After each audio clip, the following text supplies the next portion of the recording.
Okey, sekarang kita bersama dengan kumpulan yang memegang giliran ke-6. Mic dekat sikit. Ke-6. Okey, ke-6.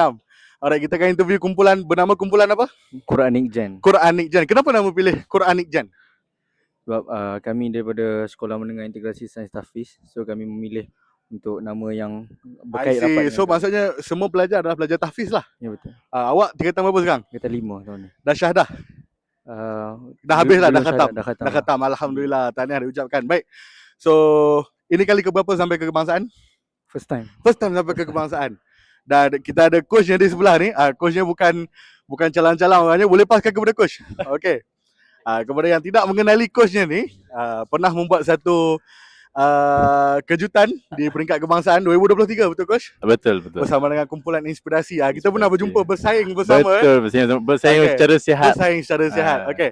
So apa harapan coach dan kenapa beralih daripada sebuah Grand Prestige FNKSS beralih arah kepada Miss Mam? Apakah yang ada di Miss Mam ni? Apa yang ada pada budak-budak ni sampai coach rasa nak bantu dia bang? Yalah. Yang first kalinya saya nak mencuba sesuatu yang baru.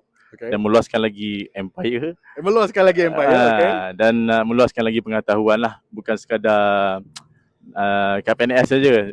Mungkin Miss Mam ni lebih banyak lagi ilmu-ilmu yang kita tak tahu kan. Kita belajar sambil mengajar sambil belajar lah. Okey, baik, terima kasih. So kita doakan Quranic Gen giliran ke-6, moga lancar persembahan mereka. So as soon as dia orang turun, kita akan tanya apa perasaan dia orang nanti. Okey, boleh? Baik. Alright, yang terbaik. Jumpa nanti.